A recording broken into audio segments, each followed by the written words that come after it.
lagi fashion celana gantung, kan lagi fashion jilbab ikat, kan lagi fashion baju pendek. Karena wanita itu cantik, semua wanita itu cantik ya. Nah, kita ini semua tuh istimewa, kita punya keunikannya masing-masing. Yang memakai baju seperti telanjang ataupun yang memakai penuh unta dan lain-lain, itu bahkan mereka tidak mencium bau surga. Bau surga aja nggak kecium, apalagi masuk surga. Apa kita mau masuk neraka?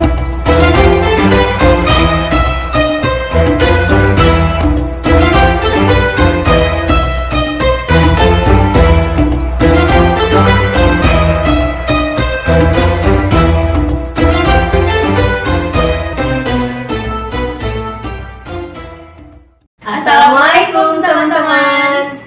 Kembali lagi bersama kami Rohis Mutiara. Dan kali ini ada saya Adila Fahima ditemani dengan Rizri Fadila. Dan podcast kali ini kami akan membahas Tema yang sangat luar biasa, yaitu mengumbar aurat berkedok dalam kata fashion. Apakah ini yang dikatakan lifestyle akhir zaman?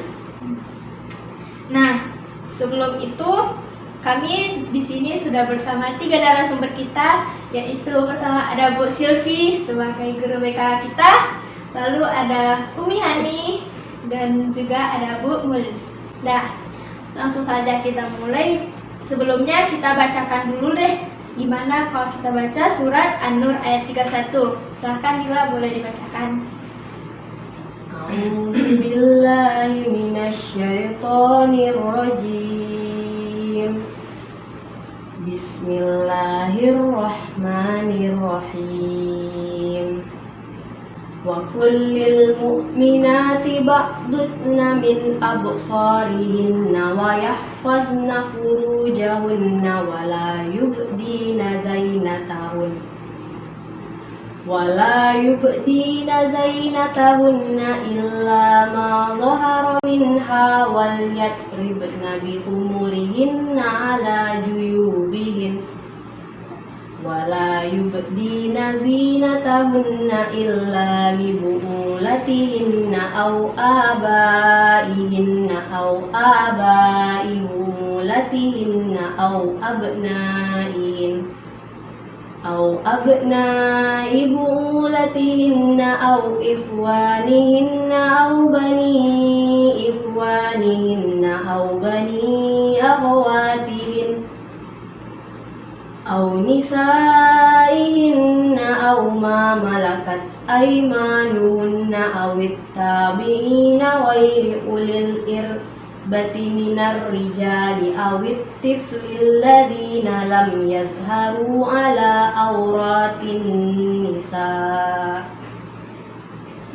wala yatribna bi arjulihinna liyu'lama ma yukfina min zinatihin wa tubu ilallahi jami'an ayyuhal mu'minuna la'allakum tuflihun. Artinya, dan katakanlah kepada para perempuan yang beriman agar mereka menjaga pandangannya dan memelihara kemaluannya, dan janganlah menampakkan perhiasannya atau auratnya kecuali yang biasa terlihat, dan hendaklah mereka menutupkan kain kerudung ke dadanya, dan janganlah menampakkan perhiasannya atau auratnya kecuali kepada suami mereka atau ayah mereka atau ayah suami mereka, atau putra-putra mereka, atau putra-putra suami mereka, atau saudara-saudara laki-laki mereka, atau putra-putra saudara laki-laki mereka, atau putra-putra saudara perempuan mereka, atau para perempuan sesama Islam mereka, atau hamba sahaya yang mereka miliki, atau para pelayan laki-laki tua yang tidak mempunyai keinginan terhadap perempuan, atau anak-anak yang belum mengerti tentang aurat perempuan. Dan janganlah mereka menghentakkan kakinya agar diketahui perhiasan yang mereka sembunyikan. Dan bertaubatlah kamu semua kepada Allah, wahai orang-orang yang beriman, agar kamu beruntung. Nah, dari ayat ini banyak sekali pelajaran yang kita dapatkan dan sangat sesuai dengan tema kita kali ini. Ya, betul sekali Dila. Selanjutnya kita ambil kesimpulan kembali, diserahkan kepada Bu Silvi. Boleh menjelaskan bagaimana tentang ayat tadi? Syukran kepada Dila. Baiklah, dari ayat surat An-Nur ayat 31 tadi kita bisa dapat mengambil kesimpulan bahwasanya di sana Allah memerintahkan kepada kita, khususnya kaum muslimah, untuk senantiasa menjaga pandangan kita, menjaga kemaluan kita, dan juga menampakkan perhiasan kita kepada hanya yang berhak melihatnya. Nah, di sana kenapa Allah memerintahkan kita untuk menjaga pandangan? Karena dari mata itu merupakan pandangan itu merupakan panah beracun dari iblis. Nah, dari mata bisa menimbulkan pandangan liar, yang mana itu bisa menimbulkan pandangan-pandangan yang tidak menghargai, tidak menghormati orang lain, sehingga itu merugikan diri kita. Nah, pandangan itu juga kan bisa menimbulkan zina, itu zina mata. Nah, dari mata itu merupakan jendela hati seseorang. Nah, dari sanalah kita diperintahkan oleh Allah untuk senantiasa menjaga pandangan kita agar tidak terjatuh ke dalam perbuatan zina. Kemudian menjaga kemaluan, Allah memerintahkan kita menjaga kemaluan daripada hal-hal yang diharamkan oleh Allah. Nah, dalam surat Al-Isra ayat 32 di sana Allah telah berfirman bahwasanya, nah janganlah kamu mendekati zina, gitu kan? Mendekati zina itu dilarang oleh Allah, karena itu adalah perbuatan keji dan itu adalah perbuatan yang buruk. Dan untuk aurat sendiri di sana juga sudah dijelaskan secara rinci bahwasanya kita hanya boleh memperlihatkan aurat kita kepada yang berhak melihatnya, seperti dalam surah An-Nur tadi telah dijelaskan secara detail siapa-siapa saja yang boleh melihat aurat kita gitu. Ya, bagus sekali. Dan selanjutnya terkait dengan aurat itu sendiri, Bu. Kalau aurat ini untuk seorang muslimah juga pasti ada batasannya dan ada ketetapannya dalam syariat Islam. Bagaimana ibu-ibu mungkin boleh menjelaskan tentang aurat itu sendiri? Bagaimana aurat itu, apa-apa saja sih aurat-aurat seorang muslimah, apa yang harus ditutupi dan apa yang boleh terlihat? Mungkin boleh dari Ibu Umi Hani, Bu Mul terlebih dahulu. Terima kasih ya Ibu. Kalau dari ayat ini dikatakan bahwasanya seorang perempuan itu harus menutup aurat ya. Nah, yang dikatakan aurat itu apa? Aurat itu adalah menutupi seluruh tubuh ya. Bahwasanya kenapa kita menutup aurat itu hanya difokuskan di ayat ini adalah kepada kaum wanita, karena wanita itu adalah makhluk yang paling indah, yang paling cantik yang diciptakan oleh Allah Subhanahu wa taala. Jadi makanya wanita ini adalah, karena dia adalah makhluk yang indah diciptakan oleh Allah, maka Allah suruh kita untuk menutupinya ya. Kita tutup mulai dari seluruh tubuh kita ini, mulai dari atas kepala sampai ke kaki, kecuali yang tidak boleh, yang boleh nampak itu hanya muka dan telapak tangan ya. Nah, Allah ciptakan manusia perempuan, seorang wanita berbeda dengan laki-laki ya. Perempuan ini adalah makhluk yang indah, sementara laki-laki Allah ciptakan itu boleh yang nampaknya itu, yang auratnya laki-laki itu adalah batasannya dari pinggang sampai ke lutut. Sementara untuk wanita adalah dari seluruh tubuhnya ya, karena seluruh tubuh wanita itu adalah indah ya, kecuali muka dan telapak tangan, kecuali ada hal-hal lain yang menurut pandangan atau ijtihad para ulama yang membolehkan menutup bagian yang lain tentunya. Nah, dalam hal ini fokus ayat ini adalah tentang bagaimana seorang wanita untuk menutup auratnya supaya dia ketika dia berjalan di hadapan bukan mahramnya, maka dia terlindungi ya, dilindungi oleh Allah Subhanahu wa taala. Nah, untuk wanita kita harus menutup aurat ya. Kalau misalnya laki-laki yang punya nafsu yang yang kuat ya, yang besar, melihat tangan wanita ini saja bisa menimbulkan birahi bagi dia, nafsu bagi dia ya. Jadi begitu indahnya wanita itu ya, sehingga Allah perintahkan kepada kita manusia untuk menutupi aurat wanita itu sendiri supaya terlepas dari hal-hal yang bermaksiat seperti yang Allah jelaskan di dalam surat An-Nur ini tadi ya. Demikian. Nah, tapi gimana nih Bu, kalau kita sebagai wanita sudah menutup aurat kita sudah menutup jilbab kita, sudah terulur, kaki kita pakai tutup dan kaos kaki gitu. Tapi bila lewat di depan laki-laki masih aja mereka nanti entah manggil-manggil, entah begitu, gitu kayak dikot-calling kan gitu. Nah, bagaimana sih itu, Bu? Yang salah itu di mana gitu loh?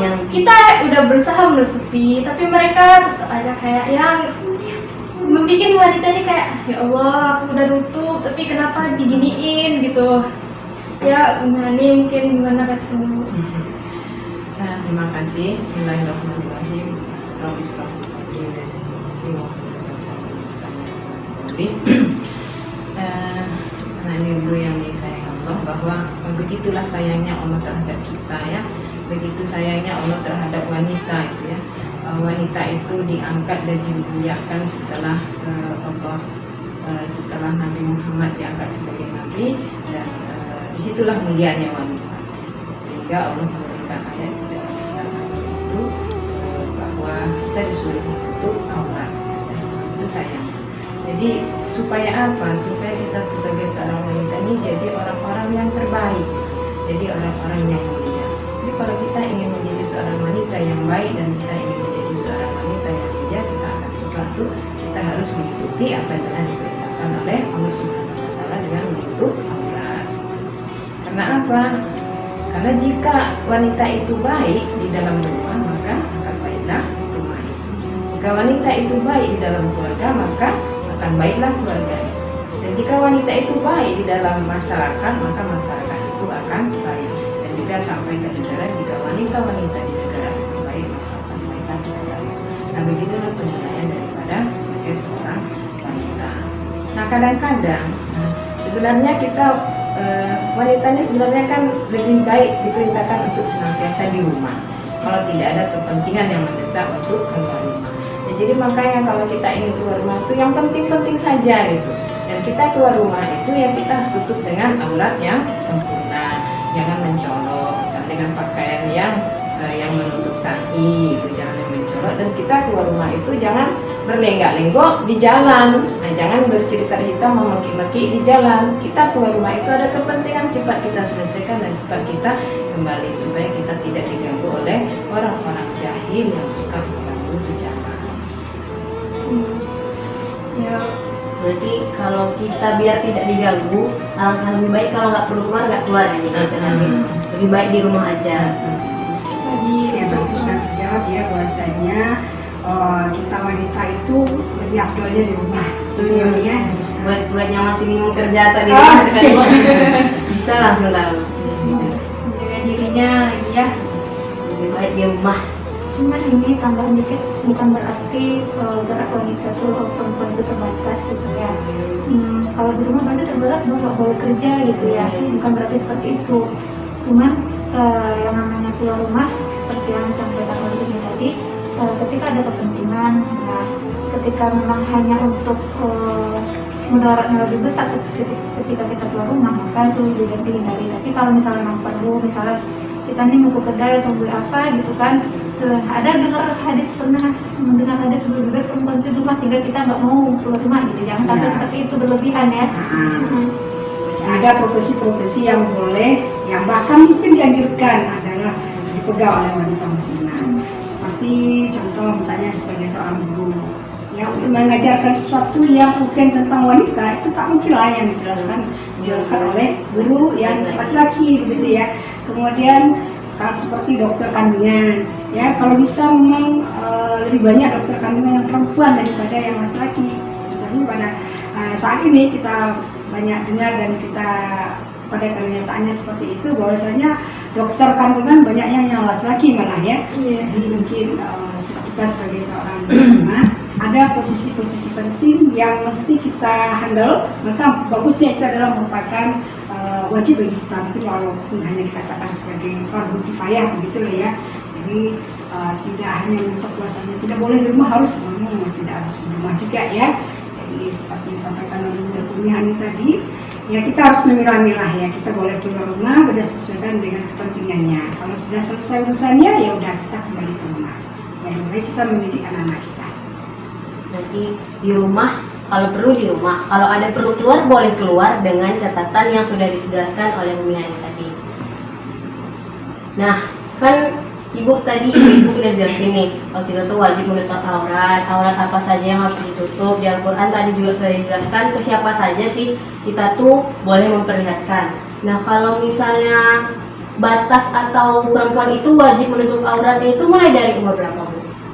Ada misalnya ini anak baru lahir harus ditutup auratnya, atau kalau dia sudah balik baru ditutup auratnya. Kalau kayak gitu tuh gimana menurut Bu Mul atau Umi atau Bu Sylvie? Ya, dengan umum ini ya. Yang Kalau namanya aurat oleh seorang wanita itu adalah di usianya yang sudah balik.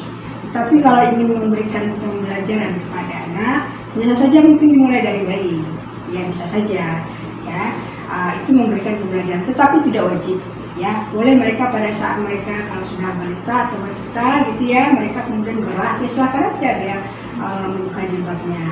Tapi yang jelas ditanamkan kepada mereka ketika mereka keluar dari rumah, ya ayo pasang jilbabnya, ayo diambil jilbabnya, kita mau keluar rumah, jadi membiasakan diri. Nanti kalau sudah dewasa, ya kalau sudah balik, maka baru wajib, ya memberikan wajib artinya wajib keluar rumah menggunakan jilbab, gitu. Nih, kalau untuk belajar mau mengajarkan anak dari bayi boleh. Nah, Kalau wajibnya, nah itu berarti dari balik. Tapi nggak melarang kan Bu, kalau misalnya saya kelas 1 SD, saya mau pakai jilbab, itu nggak dilarang kan Bu, boleh-boleh aja. kalau misalnya sudah balik, tapi si perempuan ini tetap nggak mau gitu menutup auratnya, atau mungkin udah disuruh pakai jilbab gitu, tapi nggak mau lah, gerah gitu. Gimana sih dosanya itu bagaimana? Katanya pernah dengar ya kan, kalau kita auratnya tidak dibuka bagi perempuan itu, maka dosanya nanti akan ditanggung oleh ayahnya, ditanggung oleh saudara-saudara laki-lakinya gitu juga. Bagaimana itu? Tanggung jawab kepada anak daripada seorang tua, orang tua ketika anaknya masih hidup, orang tua itu sampai mati ya, memang ditanggung. Tetap kita kasih tahu mereka. Dan masalah kebiasaan itu kita harus latih mereka sejak kecil. Makanya nanti setelah balik dia tidak canggung lagi dan pasti dia mau.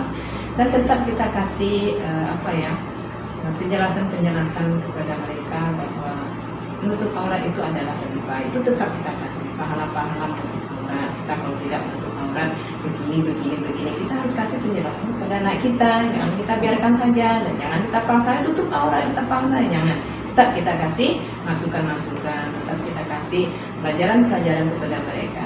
Jadi kalau misalnya seperti orang hutan itu tidak pernah pakai baju, dia tak akan pernah pakai baju, ya kan? Ini kan menurut suatu kebiasaan. Tapi bagi seorang anak yang sudah dia biasa pakai jilbab dan dia akan risih tidak pakai jilbab, walaupun dia masih kecil. Jadi kebiasaan yang baik itu perlu kita tanamkan sejak mereka kecil, sehingga ketika setelah dia dewasa atau setelah dia balik, dia tidak akan canggung dan tidak akan menolak. Apalagi kalau misalnya kita kasih bahwa pahala dan dosa besar kalau kita sudah balik tidak menutup aurat, itu perlu kita ajarkan kepada anak kita. Dan ini tambahan dari Umi juga, bahwasanya ketika terkait dengan dosa tadi ya, itu jika ayahnya atau orang tuanya tidak mengajarkan agama menutup aurat kepada anak yang tadi, membiarkan anak yang perempuan, khususnya perempuan tadi untuk tidak menutup auratnya, maka barulah si ayah atau saudara laki-lakinya misalnya gitu kan, ini ikut berdosa karena membiarkan anak perempuannya tadi ini mengumbar aurat gitu kan, dibiarkan aja silahkan gitu kan. Tapi ketika sudah ini, beda konteksnya ketika sudah menasehati gitu kan, dan anak tadi membandel gitu kan, nggak mau juga nutup aurat, itu lepas lagi tanggung jawab dari orang tua tadi. Udah semaksimal mungkin nih menasehati si anak tadi, tapi tetap juga dia nggak mau, nggak keren gitu kan, tetap juga ingin menggerai rambut cantiknya atau segala macam gitu ya, ikuti fashion sekarang gitu kan, tren-tren yang sekarang gitu. Ya udah, anak tadi yang berdosa gitu, udah lepas dah tanggung jawab dari ayah atau saudara laki-lakinya tadi gitu. Jadi selama orang tuanya, ayahnya telah menasihati, saudara laki-laki telah menasihati, dan perempuan itu tidak menuruti, maka dosanya ditanggung sendiri, begitu ya Bu? Ya. Nah, kan tadi tema kita mengumbar aurat berkedok dalam kata fashion. Apakah ini yang disebut lifestyle akhir zaman?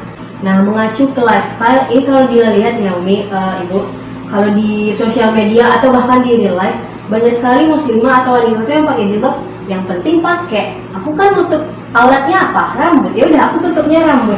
Jadi kayak emang sampai segini aja bahkan. Atau ada yang cuma lurus tapi tidak menutup sampai menutupi dada. Nah itu tuh sebenarnya gimana tuh? Gimana tamparan untuk mereka yang masih pakai jilbab seperti itu? Enggak begitu juga, kadang malah pakai bajunya kelihatan panjang tapi longgarnya ininya keangkat sampai situ gitu. Atau pakai celana yang cuma sebetis atau rok yang cuma sebetis Yang 3/4 aja.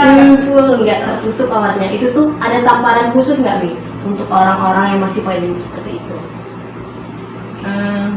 Di dalam sebuah hadis dikatakan bahwa yang diriwayatkan oleh Muslim ya pada urutan 2128 hadis Muslim itu dikatakan bahwa Rasulullah SAW bersabda, aku belum melihat dua golongan yang akan masuk neraka. Rasulullah mengatakan seperti itu. Yang pertama adalah satu kaum yang membawa cambuk, yang mempunyai cambuk yang panjang yang digunakan untuk memukul manusia. Nah, itu biasanya adalah para raja yang zalim atau pemimpin yang zalim. Biasanya mereka punya ajudan, karena mereka punya cambuk. Kalau pada zaman dulu ya itu digunakan untuk cambuk manusia yang tidak biasa.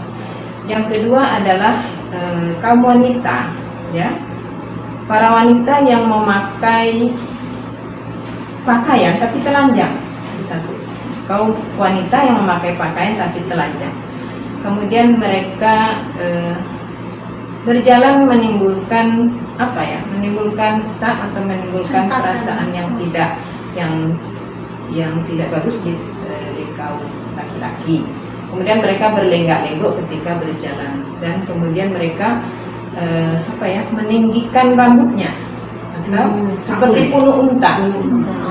Jadi kata Rasulullah bahwa mereka itu tidak akan masuk surga dan tidak akan mencium baunya surga. Bahkan ya dalam hadis dikatakan bahwa mencium baunya surga itu sejauh 500 tahun perjalanan. Ya, bayangkan. Surga itu bisa dicium sejauh 500 perjalanan. Nah ini kita mencium aja tidak. Nah, bagaimana kita akan masuk? Nah kemana jadinya kan gitu. Jadi di situ dikatakan bahwa menutup berbusana tapi telanjang. Jadi maknanya apa itu berbusana tapi telanjang? Yaitu mereka-mereka yang suka misalnya pakai baju tapi ketat ya, pakai celana tapi membentuk betisnya. Jadi orang yang melihat itu tahu, oh ini kakinya ini betisnya. Kemudian pakai baju ketat sehingga bentuk-bentuk tubuhnya terlihat. Itu maknanya. Nah itu berarti kita itu sudah termasuk berbuat dosa besar. Nah, dosa besar itu tidak akan diampuni oleh Allah Subhanahu wa taala kecuali kita bertobat. Jadi kita harus bertobat. Kemudian para wanita yang seperti kita lihat pada zaman sekarang ini. Mereka itu yang berlenggak-lenggok di jalan raya seperti tadi yang sudah dijelaskan kan. Nah, mereka itu berjalan suka-sukaan dia berjalan, tidak menentu berjalan. Kemudian meninggikan rambut. Nah, itu tidak boleh meninggikan rambut. Apakah itu rambut palsu atau rambut kita sendiri? Ketika kita mengikat rambut kita, kemudian kita tinggikan sedikit. Nah, itu sama seperti punu unta. Itu tidak boleh. Itu sudah dilarang di dalam syariat Islam. Jadi itu termasuk dosa besar. Jadi kalau kita sebagai seorang wanita ingin baik, jangan kita ikuti hal-hal yang seperti itu, ya. Jadi bisa kita simpulkan bahwasanya kita itu menutup aurat itu pasti ada syarat-syaratnya ya. Syarat-syaratnya diantaranya adalah menutupi seluruh tubuh, kemudian pakaiannya longgar, kemudian tidak transparan, ya. Nah itu adalah ciri-ciri menutup aurat dengan sempurna.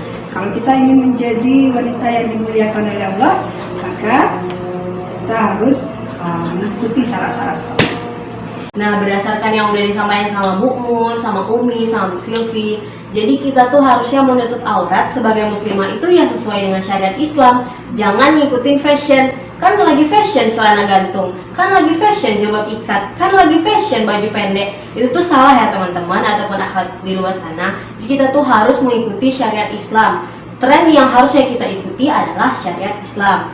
Nah, terus juga tamparan nih buat teman-teman yang masih, aku kan pakai jilbab pentingnya, aku kan masih tutup aurat nih, mau ketat, mau enggak, serah pula. Nah itu tadi ada tamparan yang sangat luar biasa dari Umi, dan bahkan jujur aku sendiri tertampar, yaitu wanita-wanita yang sesuai dengan ketentuan tadi, yang memakai baju seperti telanjang ataupun yang memakai penuh unta dan lain-lain, itu bahkan mereka tidak mencium bau surga. Bau surga aja nggak kecium, apalagi masuk surga. Apa kita mau masuk neraka yang panasnya bahkan tidak bisa kita pikirkan dengan akal kita? Jadi untuk teman-teman yang masih nggak mau lah, aku mau ikut style zaman sekarang aja lah, aku mau ikut tren sekarang aja lah, coba dipikir, mau nggak masuk surga atau mau di neraka aja? Betul sekali tuh Dil. Jadi untuk itu marilah kita sebagai muslimah kita menutup aurat kita, menjaga kemaluan kita, terus kita menguatkan diri kita lagi agar kita bisa istiqomah menjaga aurat kita ini, kesucian kita ini, karena wanita itu cantik. Semua wanita itu cantik. Kayak podcast sebelumnya udah dibahaskan isya perut nggak boleh. Nah, kita ini semua tuh istimewa, kita punya keunikannya masing-masing. Jadi ayo dijaga, nggak usah dijelek-jelekan, aku jelek gitu ya, nggak apa-apa. Pokoknya tutup aja auratnya, jangan sok-sok kayak kuno gitu, jangan, nggak usah. Asal tertutup aurat kita, pokoknya kita harus menjaganya untuk masa depan kita nanti kan ya. Udah baik, gitu aja. Mungkin selanjutnya kita minta tanggapan dari narasumber kita, bagaimana kesimpulannya. Mungkin dari Bu Silvi dulu terlebih dahulu, bagaimana Ibu? Syukran juga menanggapi kata-kata Lila barusan ya, bahwasanya perempuan itu cantik, semua perempuan itu cantik, gak ada perempuan yang jelek. Dan bahkan sebaik-baik perhiasan di dunia ini adalah perempuan yang solehah. Perempuan solehah itu apa? Apakah perempuan yang cantik, dia putih, kulitnya mulus, kemudian terlihat sama laki-laki wow gitu? Bukan ya. Tapi perempuan solehah adalah perempuan yang senantiasa menjaga kehormatan dirinya. Salah satu tadi dengan menutup auratnya. Semakin semakin terbungkus rapi seorang perempuan itu, dia kan layaknya mutiara gitu ya. Perempuan itu layaknya mutiara, semakin dia terbungkus rapi gitu kan, dan semakin indah akidah akhlaknya, maka dia akan semakin baik, akan semakin cantik. Kecantikan itu adalah terpancar dari hati yang cantik, hati yang bersih gitu kan. Nah, itulah semakin taat dia, semakin takwa dia sama Allah, maka itulah kecantikan yang sejati. Jadi kecantikan fisik ini akan pudar, akan luntur gitu. Jadi untuk apa sih cantik-cantik harus ikut lifestyle ini? Kan pernah ada juga hadisnya bahwasanya seseorang menyerupai satu kaum, maka dia termasuk dari bagian kaum tersebut. Jika kaum yang kita serupai itu adalah orang kafir gitu kan, orang-orang yang jalan-jalan nauzubillah ya, jalan bumi neraka, maka kita akan terseret juga ke dalam nauzubillah gitu kan. Nah, makanya oleh sebab itu tirulah, contohlah orang-orang yang baik. Jadi jangan didengarkan kata-kata yang negatif, kamu kuno, kamu ini. Karena kata-kata orang seperti itu kita pun mengikuti, aku kuno ya seperti ini ya, makanya aku ingin ikutin yang seperti mereka aja, lebih keren, aku dipuji sama mereka gitu. Nah, nggak usah diikutin gitu ya. Jadi jangan mengharapkan penilaian dari manusia. Yang namanya manusia pasti memiliki macam-macam penilaian, nggak akan berhenti dia menilai seseorang gitu ya. Selagi mulutnya bisa bicara, dia akan terus menilai. Kamu seperti ini, kamu seperti ini. Jadi jangan hidup berdasarkan penilaian orang lain, tapi hiduplah berdasarkan ketentuan Allah. Karena kita hidup kan untuk Allah ya, bukan untuk manusia gitu ya. Nah, jadi kampung kita tuh mintalah sama Allah bahwasanya kampung tempat kita kembali itu adalah surga. Nah, surga Allah tempat kita kembali, jangan sampai neraka gitu ya. Nah, bagi perempuan-perempuan muslimah di luar sana yang belum menutup auratnya, mengatakan bahwasanya aku belum dapat hidayah, nanti aja deh gitu ya. Hidayah itu dicari, bukan ya, benar ya. Hidayah itu dicari, bukan ditunggu. Jadi mana? jadi kematian itu bukan di ini ya. Aku lama lagi, aku masih muda, nantinya nanti nggak ada yang tahu gitu ya. Kematian itu nggak menandang usia gitu ya. Apakah ingin ketika meninggal dulu baru dijilbabin, pakai jilbabnya ketika meninggal, jadi mayat dulu dikafanin. Kan di kafan tuh pakai jilbab ya kita perempuan gitu ya. Jilbab semuanya ya. Semuanya tertutup, jangan sampai nauzubillah gitu kan. Dari sekarang gitu, sebelum terlambat. Ini udah akhir zaman loh gitu ya. Bukan lagi udah dekat kiamat, tanda-tandanya udah banyak gitu ya. Jadi jangan sampai menyesal di kemudian hari gitu kan, karena mengikuti hawa nafsu kita yang sesaat. Gitu dia. Hawa nafsu yang sesaat ya. Misalnya Umi boleh dijelaskan lagi? Mungkin menambahkan yang terakhir bahwa bagaimana supaya kita tuh bisa istiqomah ya. Istiqomah itu menjalankan syariat Islam, terutama kita sebagai seorang wanita. Marilah kita banyak membaca sirah nabawiyah, kita membaca cerita-cerita para sahabiah ya, para sahabiah, cerita-cerita para istri-istri Nabi dan anak-anak Nabi, cerita para alim ulama yang kita baca. Kita punya gadget ya, semuanya punya nih, Ibu rasa semua tidak ada yang tidak punya. Kita gunakan di sana yang baik, kita gunakan di sana yang lebih bermanfaat. Kita menonton, kita melihat itu sesuai yang mengikuti ajaran Islam lah itu.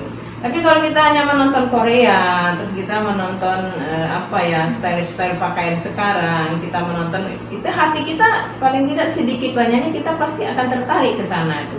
Ini cantik ya, model ini cantik ya, pakaian ini cantik ya, dan semuanya begitu. Karena lumrah wanita itu adalah suka kepada kecantikan. Jadi marilah kita lihat bagaimana kehidupan dari para sahabiah, kehidupan para sahabat, kehidupan para alim ulama dan sebagainya, sehingga hati kita untuk cenderung ke sana. Dan kita mudah untuk mengamalkan segala kebaikan-kebaikan yang datang pada diri kita. Kalau tidak, kita akan terjerumus kepada yang namanya kemaksiatan. Na'udzubillah. Jadi Ibu harapkan mulai dari sekarang marilah kita mencontoh daripada kehidupan para sahabat. Karena insya Allah nanti di yaumil mahsyar kita akan dibangkitkan bersama para sahabiah. Sama seperti yang disampaikan oleh Bu Silvi tadi, bahwa dalam sebuah hadis, man tasabbaha biqaumin fahuwa minhum, barang siapa mengikuti suatu kaum maka dia adalah bagian dari kaum itu. Jadi kalau kita mengikuti kaum orang-orang Majusi, besok kita akan dibangkitkan bersama orang-orang Majusi, penyembah api ya. Kalau kita mengikuti orang-orang Nasrani, kita akan dibangkitkan kepada orang-orang Nasrani. Atau kita suka nonton-nonton selebriti dan sebagainya, besok kita akan dibangkitkan bersama mereka. Mau tanda? Mau kan? Makanya kita bagaimana kita terus mengkaji, terus melihat pribadi-pribadi daripada para sahabat. Insya Allah kita akan bahagia dunia dan akhirat. Baik, Bu Mul, boleh. Oke, baik, kita tambahkan dan kita sambung kata Umi tadi, bahwasanya kalau bagi siapa yang mengikuti suatu kaum maka dia adalah bagian dari kaum itu sendiri. Nah, Nana Ibu mau jadi kaumnya Nabi Muhammad SAW? Mau tentunya kan? Nah, oleh sebab itu mari kita mengikuti anjuran yang sudah ada dalam hadis dan sunnah, bahwasanya kita harus mengikuti panduan kita, pedoman kita, manhajul hayah kita itu adalah Al-Quran dan Sunnah. Jadi kalau ingin menjadi wanita mulia yang dimuliakan oleh Allah Subhanahu Wa Taala, maka mari kita menutup aurat kita, yang menutup aurat kita sesempurna mungkin. Jadi tidak seperti mengikuti lifestyle zaman sekarang. Ya, supaya apa? Supaya kita memang menjadi wanita yang dimuliakan oleh Allah Subhanahu Wa Taala, karena memang Allah sudah memuliakan wanita yaitu dengan diturunkannya Nabi Muhammad SAW. Mudah-mudahan kita yang hadir ini adalah wanita-wanita yang dimuliakan oleh Allah Subhanahu Wa Taala, insya Allah ya. Insya Allah. Mungkin itu saja ya. Jadi itu beberapa pertanyaan-pertanyaan yang mungkin banyak ya di pikiran teman-teman semua. Mantap sekali pembahasan kita hari ini. Terima kasih kepada ketiga narasumber kita yang luar biasa pada hari ini. Dan saya sebagai MC dan juga Dila mohon undur diri. Terima kasih semuanya dan mohon maaf atas salah katanya. Kami ucapkan wabillahi taufiq wal hidayah. Wassalamualaikum warahmatullahi wabarakatuh. Ingat ya, yang penting itu lifestyle kita mengikuti Al-Quran dan Sunnah, bukan lifestyle yang dicontohkan oleh orang-orang yang salah. Dadah.